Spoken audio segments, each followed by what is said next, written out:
that we talked about last week. Y'all remember the red car theory? What's the red car theory? You don't look for it, you'll never see it.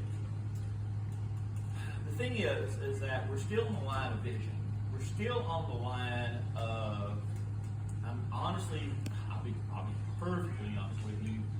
I try so hard to not let my feelings guide me. And what I mean by that is, like, I'll go through a circumstance or situation in my life, and it's reflected in my words.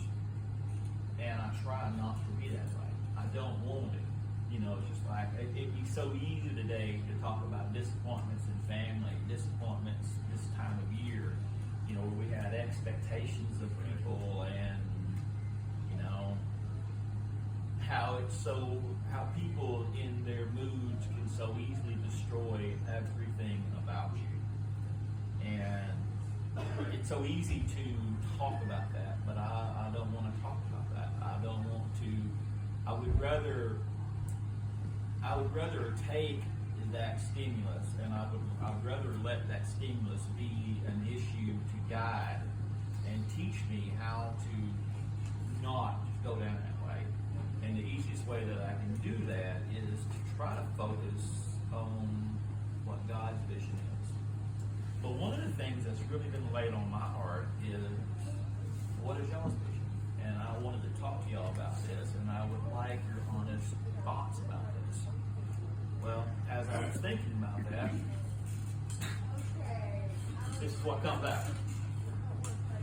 So, I'm sitting here, and all this stuff is coming out of my mind, and all these things, because I do want to hear your thoughts. I want to know what y'all want to study on, because I'm just going to be honest with you. I never, it's like, now that Christmas is over with, and it's, moving past all this stuff, now we're ready to start practicing for the music. And I'm ready to start working on the song in my mind now, since we decided on chord G, correct? Okay. So I've had to prioritize in my mind the things that I want to invest, and you got to understand the investment of music. Music, I love music, but there's a lot of scars in music. A lot of scars in music. If you've ever played the music, if you've ever played in a band, you understand how music scars you. And music is a cruel mistress. But all that being said, is I've discovered that, I got sidetracked and thought that music was my ministry. Then I thought that, prior to that, I thought that preaching was my ministry. And I really understood that I'm not a preacher. I don't want to be a preacher. Why? The whole image of a preacher to me is almost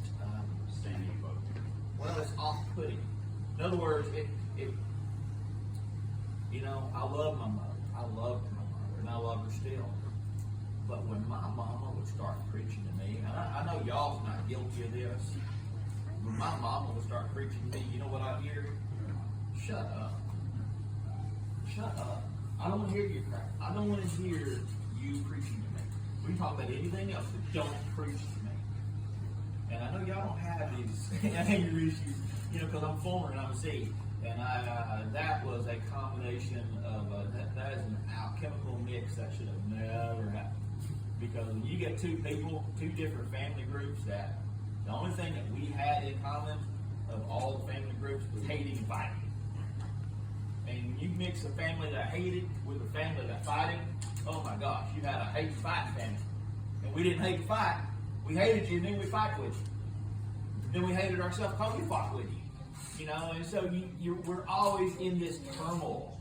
It's like a friend of mine. I was sharing with my boss's wife the other day. We was talking about, men and how they want to, men and women, how they justify what they want to do. And I was telling her a story about a friend of mine that had it in his mind that he was wanting to cheat this little girl that worked out of their office branch in Missouri. And I told him, I said, dude, look, I can tell you from experience. I said, if you're going to cheat, go ahead and get your divorce. Get it over with now. Do your divorce, go through your divorce, and get it over with if you're going to cheat. Because guess what? You're going to get caught. one way or another. And is this thing worth this right here? Ask yourself, is this worth this vision that you've produced? What's going to happen here?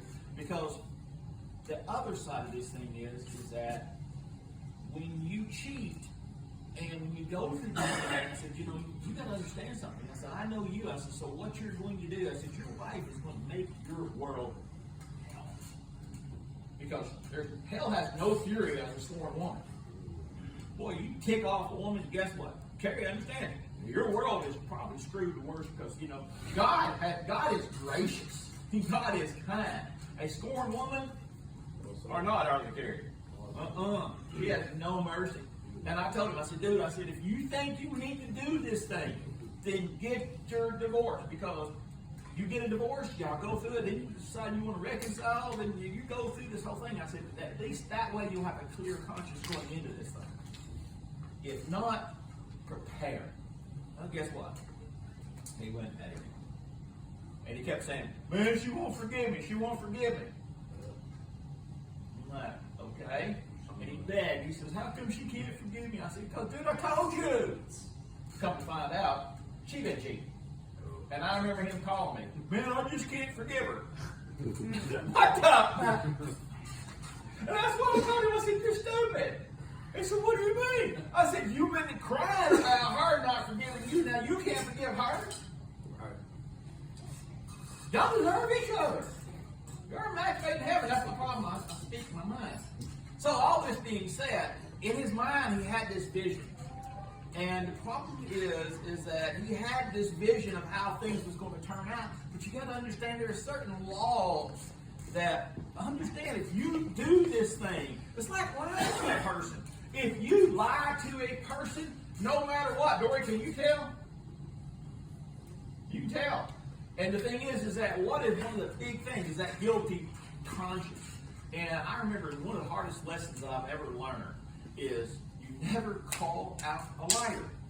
Why do you not call out a liar? They're going to lie. What do you expect? If you call out a liar, what do you expect a liar to do? Or they're going to twist it. They're going to gaslight it. It's your fault. You deserve this. You caused me to do this right here. No, it's just your decision. It's your decision. But the other side of it is that you know that when you call out a liar, there's something that happens. The liar, in their mind, listens to it. They'll defend, but yet it comes down to it. But in their mind, they have paid the price for the lie. So they feel like, well, I listened to your crap, and I heard all this stuff, and I put up with it. That's how they feel like they've paid that. So in their mind, that liar is now free because they've justified it.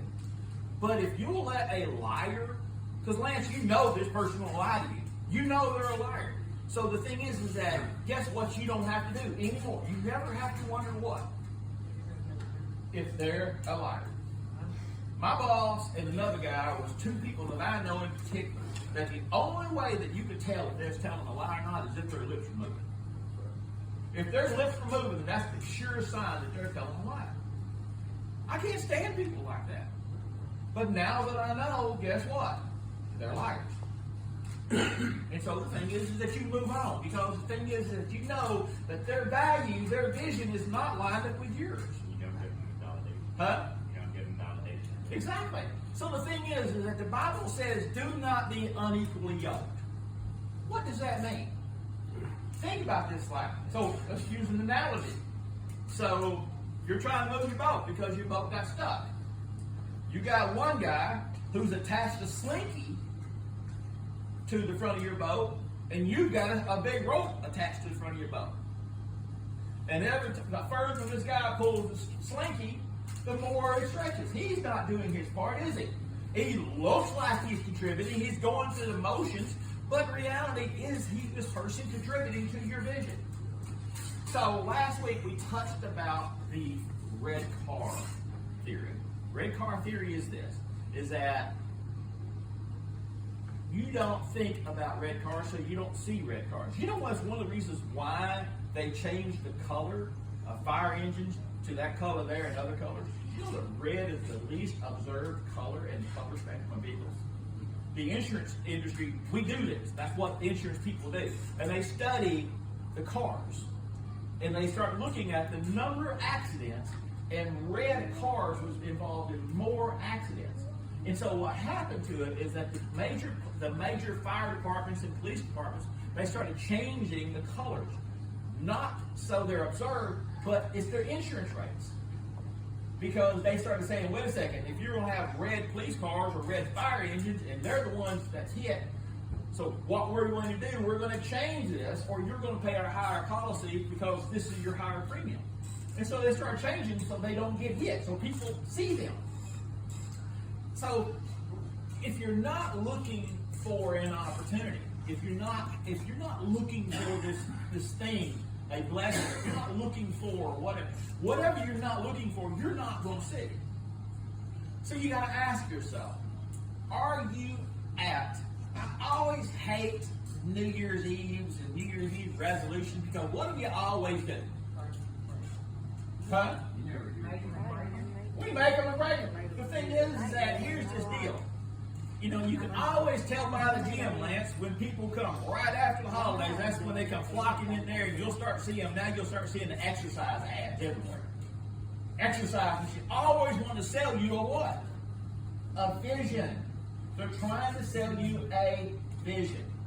Now remember, we have to understand something, and I believe that as a church, I think we should still remember this and let this be our guide, because there are a few of us that I've caught on to you. You're catching on to this thing about how words are what?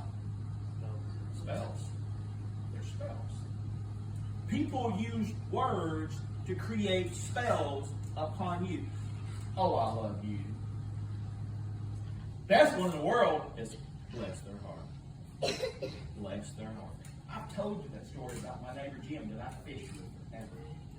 And Jim said he'd do something, and Jim, bless his heart, he was a bass fisherman. So if you ever fish with a bass fisherman, they're moving. They're moving. Even moving slow, they're moving. Me, I'm a slow person. I have to fish with two poles in my hand. You know why I have to fish with two poles in my hand? Huh? Because you're terrible. Because you suck. Because you're a terrible fisherman. Because I want carrying. I'm listening to you. I'm ignoring this one. What'd you say? She pretty much said the same thing. She said you suck. No, I'm going to go ahead and say this. I consider myself, again, I am not, because I understand the value of spells. I consider myself a very adaptive fisherman. Huh? You have your chances of catching fish. No. What it is, I discovered. I don't know if it's ADD or ADHD. I got one of them things. When I have one pole, it's one reason why I'm really not good at deer hunting. I'm getting better. But the thing is that I'm in a deer stand. You know what I'm doing, Lance?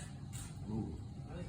Let's do the ADHD. Man, that tree right there, if I was in that tree would give me the exact perfect angle I need.